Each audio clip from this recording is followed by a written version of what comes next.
कोल्हापूर जिल्ह्यात दूध संस्थांचे मोठे जाळे आहेत. मात्र गेल्या अनेक दिवसांपासून काही संघटनांकडून दूध संस्थांची वस्तुस्थिती समजावून न घेता दूध संस्थांच्या कारभाराबाबत आक्षेप घेतले जात आहेत. अनेक दूध संस्थांवर धाडी टाकल्या जात आहेत. यामुळे दूध संस्थांच्या बाबत दूध उत्पादकांमध्ये अविश्वास निर्माण होत आहे. दूध संस्थांवर होणारी ही जाणीवपूर्वक कारवाई थांबवावी अशी मागणी जिल्हा दूध संस्था कर्मचारी संघटनेच्या वतीने निवेदनाद्वारे करण्यात आली. कोल्हापूर जिल्हा दूध संस्था कर्मचारी संघटनेच्या वतीनं ज्या ग्रामीण भागात दूध संस्था उभा राहिलेल्या आहेत त्या ग्रामीण दूध संस्था चालवायच्या उद्देशानं ज्या अडचणी येत आहेत काही गेली एक महिन्याभरामध्ये काही संस्थांच्यामध्ये AR ऑफिस असेल किंवा वजन काटा ऑफिस असेल हे धाडी टाकून संस्थेना आमच्या बदनाम करत आहेत. अतिशय कोल्हापूर जिल्ह्यामध्ये चांगल्या प्रकारचं काम चालू आहे, गोकुळचं काम चांगलं चालू आहे.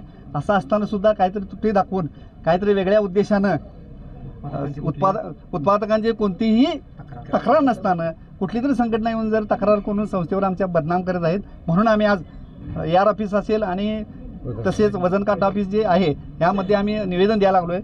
जर या निवेदन पण ह्यांची कारवाई जर नाही थांबली तर आम्ही कोणत्याही परिस्थितीत कोल्हापूर जिल्ह्यातील जेवढी आमचे कर्मचारी आहेत किंवा आमचे संचालक असतील, दूध संस्थेमध्ये चालवणारे संचालक असतील, यांना घेऊन ह्या दोन्ही ऑफिसवर आम्ही मोर्चा काढणार आहोत. यांनी याची दखल नाही घेतली तर ह्या आपल्याला करावं लागेल. कुठल्याही परिस्थितीत हे कोल्हापूर जिल्ह्यातला गोकुळ असेल किंवा दूध संस्था असतील किंवा उत्पादक असतील यांचा अतिशय चांगल्या पद्धतीने काम चालू असताना ह्या चुकीच्या पद्धतीने अर्थकारण किंवा राजकारण करून कोणीतरी यामध्ये जर खडा टाकायचा प्रयत्न करत असेल त्याला जशास तसं उत्तर दिले. अनेक दिवस आम्ही शांत आहोत. याचा अर्थ असं नाही की आम्ही काहीच करणार नाही. सगळ्यांना करता येते. ही जर संघटना आज आमची 10,000 संघटनेचे सभासद आहेत. जर हे धडक मोर्चा जर झाला तर कोल्हापूर जिल्ह्यामध्ये पहिला असा मोर्चा होईल की कुठल्याही परिस्थितीत आजपर्यंत असा मोर्चा निघालेला नाही. ह्या पद्धतीने आम्ही मोर्चा काढणार आहोत. जर ही थांबलं नाही धाडसत्र या ऑफिसना दोन्ही पण आम्हाला विनंती आहे आमचा उत्पादकाला तर तुम्ही तक्रार नोंदवा. ज्या काही उत्पादकांचं दूध नाही, कोणत्याही प्रकारचा सभासद नाहीत आणि अशी लोक इथून जर तक्रार करत असतील तर हे चालणार नाही. या पद्धतीने त्याला उत्तर दिलं जाईल.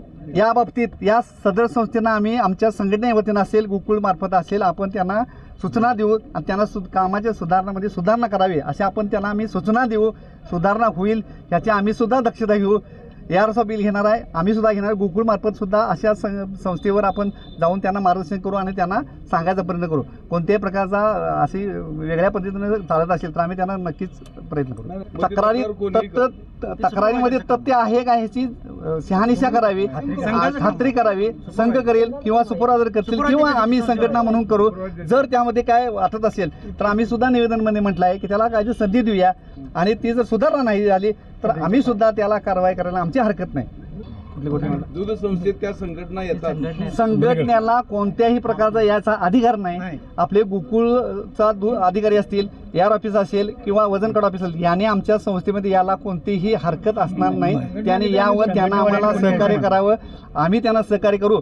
परंतु कोणीतरी एखादी विशिष्ट उद्देशानं जर येत असेल तर त्याला नक्कीच पायबंद केला जाईल आणि त्याच पद्धतीने त्याला उत्तर दिलेलं आहे. कुठल्याही संस्थेत त्याला प्रवेश करू देणार नाही. या आशयाचे निवेदन सहाय्यक निबंधक प्रदीप मालगावे यांना देण्यात आले. जर आपल्याकडे कार्यालयाकडे तक्रारी आल्या तर आपल्याला कारवाई करावी लागेल, चौकशी करावी लागेल आणि चौकशी झाल्यानंतर मग त्याची कारवाई करावी लागेल. तर कारवाई करताना निबंधक म्हणून माझ्या अधिकारामध्ये ज्या गोष्टी आहेत त्या बाबतीत मी कारवाई करेन. वजनमाप आणि फॅटच्या बाबतीत असेल तर ते संबंधित डिपार्टमेंट कारवाई करेल. त्यांची मागणी अशी होती की काही संघटना मागणी करतायत म्हणून आपण कारवाई करतोय. तर हे शासकीय कार्यालय आहे. तक्रारी कोणी जरी केल्या तरी त्याची दखल घ्यावी लागेल आणि चौकशी करावी लागेल. चौकशीमध्ये तथ्य आढळलं तर कारवाई होईल आणि तर कारवाई होणार नाही. आम्ही फक्त तपासणी करतोय. धाडी वगैरे टाकणे असं कुठलाही प्रकार नाही. बरोबर आहे, खाजगी कोणाला करता येणार नाही. तक्रारी असेल तर शासकीय कार्यालयाकडे तक्रारी कराव्यात, त्याची योग्य दखल घेतली जाईल. यावेळी जिल्ह्यातून आलेले दूध संस्थांचे कर्मचारी मोठ्या संख्येने उपस्थित होते.